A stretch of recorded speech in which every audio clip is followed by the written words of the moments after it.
بنو امیہ کا سب سے حسین بادشاہ سلیمان بن عبد الملک، سب سے حسین، 42 سال کی عمر، جوانی، اس کی میت کو قبر کے قریب کیا گیا تو ہلنے لگا تو اس کے بیٹوں نے کہا ہمارے ابا زندہ ہیں، وہ سختہ ہو گیا ہے، زندہ ہیں۔ عمر بن عبدالعزیز رضی اللہ رحمت اللہ علیہ فرمانے لگے ارے بھتیجو زندہ نہیں ہے، قبر کا عذاب جلدی شروع ہو گیا ہے، وَلَعَجَّلَ اللَّهُ بِالْعُقُوبَةِ، چھپاؤ، جلدی چھپاؤ۔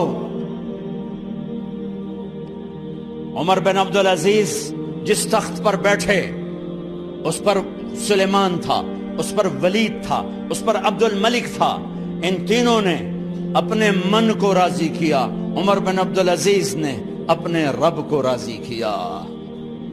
جب عمر بن عبدالعزیز کا وقت آیا مرنے کا تو انہوں نے بلایا رجا بن حیوہ سے، فرمایا کہ میں نے عبد الملک بن مروان چاچا بھی تھے، سسر بھی تھے، ان کی بیٹی فاطمہ سے شادی ہوئی تھی، میں نے اس کو قبر میں اتارا، کفن کی گرہ کھول کے دیکھا تو اس کا چہرہ قبلے سے ہٹ چکا تھا، رنگ کالا سیاہ پڑ چکا تھا۔ عبد الملک بن مروان گورا چٹا تھا، یہ جگہ سرخ تھی، کالا۔ پھر میں نے ولید کو قبر میں اتارا، اس کا بیٹا 10 سال حکومت کی، اس نے 21 سال حکومت کی، اس نے 10 سال کی، ولید بن عبد الملک۔ میں نے اس کے کفن کی گرہ کو کھول کے دیکھا تو اس کا رنگ سیاہ ہو چکا تھا اور قبلہ کی طرف سے چہرہ پھر چکا تھا۔ پھر اس سلیمان کا واقعہ تو ابھی سنایا، پھر اس سلیمان کو قبر میں اتارا اور اس کے کفن کی گرہ کو کھول کے دیکھا تو اس کا چہرہ قبلے سے ہٹ چکا تھا۔ اب میں جا رہا ہوں، مجھے دیکھنا۔ پہلے تینوں نے حکومت کی پوجا کی اور عمر بن عبدالعزیز نے اپنے اللہ کی پوجا کی۔ انہوں نے ایک بڑا عجیب خطبہ دیا جب خلیفہ بنے، اے لوگو،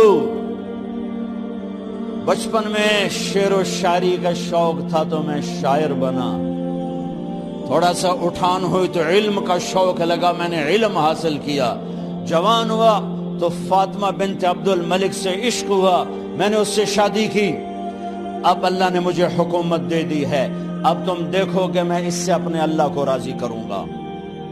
ہمارے حکمران تو ووٹ سے آتے ہیں اور چلے جاتے ہیں 4-5 سال کے بعد، ان کی وراثت میں حکومت آ رہی ہے اور 3 بر اعظم پر حکومت ہے، اور ایسا روب دبدبہ ہے بنو امیہ کا، کوئی ان کے سامنے سر نہیں اٹھا سکتا۔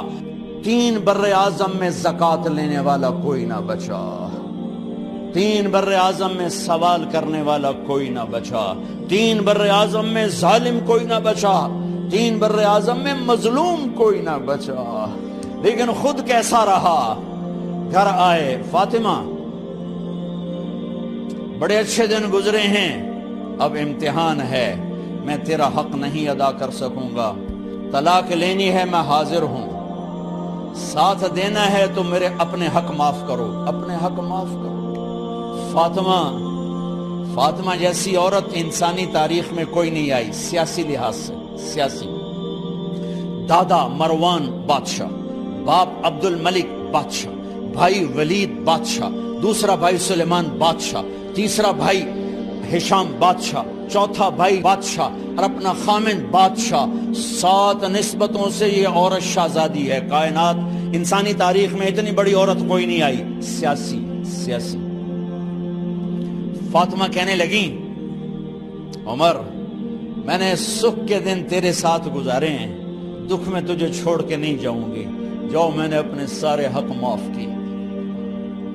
پھر حضرت عمر بن عبدالعزیز کی راتیں اور دن کیسے گزرے؟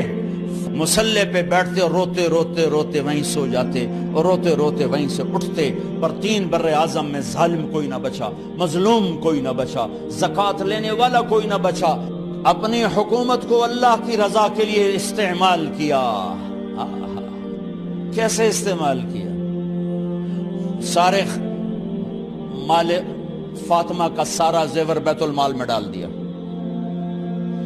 تنخواہ پہ آ گئے، عید کا موقع آیا، بچوں نے ماں سے کہا ہمیں کپڑے لے کر دو، عید آ رہی ہے، ہر آدمی اپنے بچوں کے لیے کپڑے لے رہا ہے، ہمارے بچے بھی کہہ رہے ہیں کپڑے لیں، جاؤ بھائی لو۔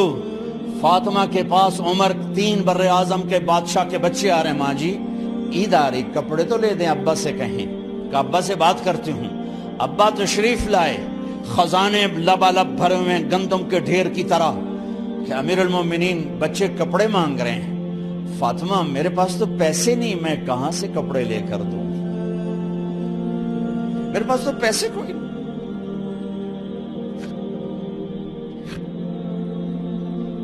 حضرت فاطمہ نے کہا پھر بچوں کا کیا کروں؟ کہا پھر مجھے بھی نہیں پتا کیا کروں۔ اس کے پہلے 3 حکمرانوں نے لوٹ مار کے بازار گرم کیے، ظلم و ستم کے پہاڑ توڑے، اور آج اسی خزانے پہ ایک شخص بیٹھا ہے جو اللہ کو راضی کرنے کے جھنڈے گاڑ رہا ہے۔ تو فاطمہ نے کہا آپ ایسا کریں، اگلے مہینے کی تنخواہ ایڈوانس لے لیں، اس سے میں اپنے بچوں کو کپڑے لے دیتی ہوں، اور گھر کا خرچہ میں مزدوری کر کے گھر کی روٹی چلا لوں گی۔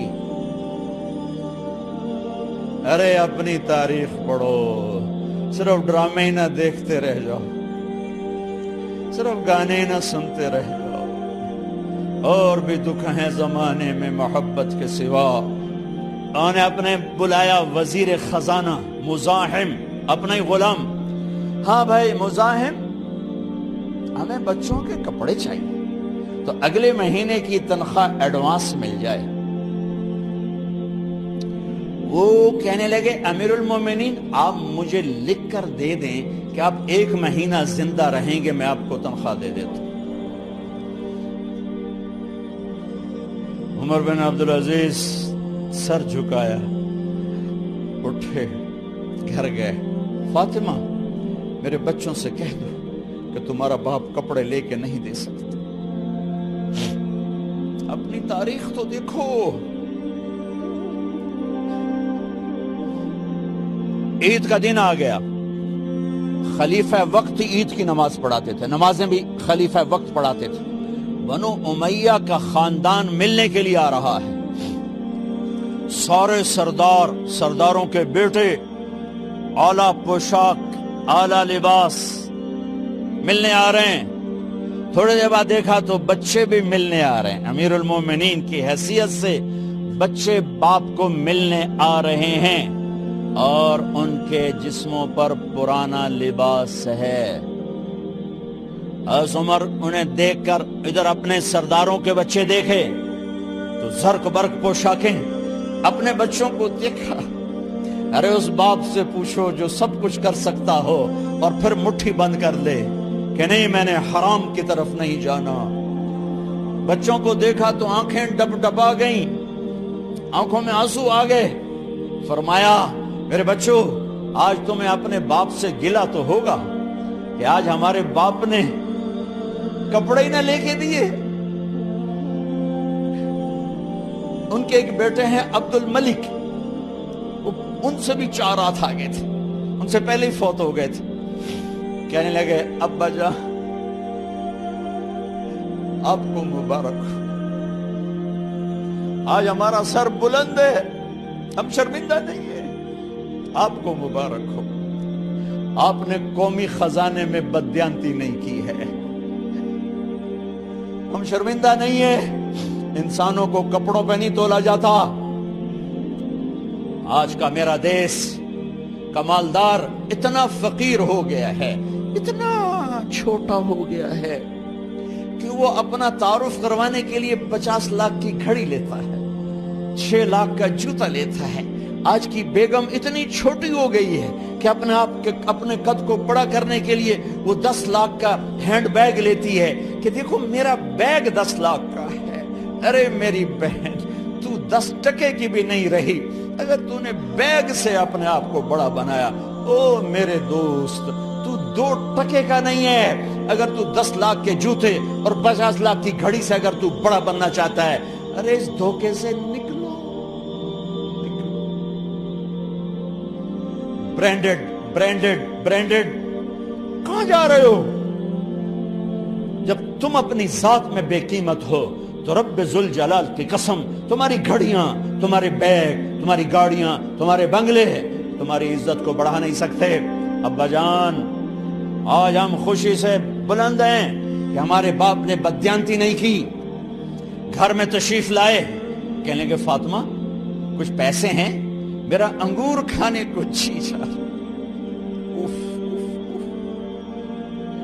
بس فاطمہ رونے لگی، فرمایا امیر المومنین خزانہ تو بھرا پڑا ہے، 1 درم کا بھی تیرا حق نہیں ہے کہ تو 1 درم لے کے انگور خرید لے۔ تو تھوڑا پٹھے، فاطمہ میں جہنم نہیں برداشت کر سکتا۔ وہ میرے بھائیو جو دن رات سود میں پھنس چکے ہو، جو دن رات جوے شراب میں پھنس چکے ہو، کیسے اللہ کے سامنے سرخرو ہو کر کھڑے ہو گئے؟ ایک رات گھر میں تشریف لائے، بچیاں بیٹیاں، منہ پہ ہاتھ، کپڑا رکھا، دوپٹہ رکھا منہ پہ، اور بات کریں۔ آپ نے پوچھا ارے کیا ہوا تمہیں، یہ منہ پہ کپڑا کیوں رکھتی ہو؟ تو خاموش ہو گئی، لیکن گھر کی خادمہ رو پڑی، کہا امیر المومنین آج آپ کی بیٹیوں نے کچا پیاز توڑ کے اس سے روٹی کھائی، سالن کھائی، اور میرے آج کا تاجر کہتا ہے جھوٹ نہ بولوں تو کاروبار کیسے، میرا افسر کہتا ہے رشوت نہ لوں تو گزارا کیسے کروں۔ تو عمر بن عبدالعزیز پھس پہ ہچکیوں کے ساتھ روئے کہ میری بچیوں میں تمہیں بڑے اچھے کھانے کھلا سکتا ہوں پر میں جہنم کی آگ برداشت نہیں کر سکتا۔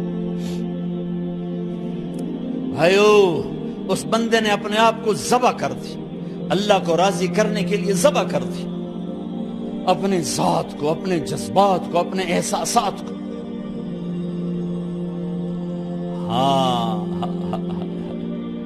اب اللہ نے صلہ کیا دیا، جب انتقال ہوا ہونے لگا تو بلایا رجا کو، جو میں بات پہلے چھوڑ کے ادھر ان کی تھوڑی سیرت بتائی کہ رجا اب میں مرنے لگا ہوں۔ عبد الملک کالا ہو گیا تھا، ولید کالا ہو گیا تھا، سلیمان کالا ہو گیا تھا۔ یہ کیوں کالے ہوئے تھے؟ یہ بے نمازی نہیں تھے، بدکاری نہیں کرتے تھے، کسی کی طرف ان کی میلی آنکھ نہیں اٹھی کبھی۔ یہ ظالم تھے، ظالم انسانوں کا خون پیا، مال میں خیانت کی، اس پر اللہ نے چہرے پھیر دیے۔ آج عمر بن عبدالعزیز جا رہا ہے کہ دیکھو میں جا رہا ہوں، مجھے دیکھو میرے ساتھ کیا ہوتا ہے۔ ان کا انتقال ہوا، ان کی میت قبر کے کنارے رکھی گئی اور اب نیچے اتارنا ہے۔ سلیمان کی میت کو اتارنے لگے تو ہلنے لگا اور عذاب قبر پہلے شروع ہو گیا۔ عمر کی میت کو جب قبر کے قریب کیا گیا، ایسے ہوا کا جھونکا آیا، ایک پرچہ ایسے لہراتا ہوا یوں آیا، یوں آیا، یوں آیا اور عمر کے سینے پر گر گیا۔ لوگ اکٹھے ہو گئے، پرچے کو کھول کے دیکھا گیا تو اس پہ لکھا تھا بسم اللہ الرحمن الرحیم، براءۃ من اللہ لعمر بن عبد العزیز من النار۔ یہ پروانہ ہے اللہ کی طرف سے اس کے بندے عمر کے لیے کہ اسے جہنم سے نجات کی خوشخبری سنا دی جائے۔ آہا، مرنا ہو تو یوں مرو، اللہ ایسی موت دے دے۔ کہتے ہیں میں نے ان کو قبر میں اتارا، جب قبر میں اتارا تو کیا دیکھا؟ میں نے کفن کی گرہ کھولی تو چہرہ قبلے کی طرف، اور یوں لگا جیسے 14ویں رات کا چاند قبر میں اتر آیا ہو۔ اور آخری بات کرتا ہوں، میرے بھائیوں بہنوں، اپنے اللہ سے صلح کر لو، اپنے اللہ سے صلح کر لو۔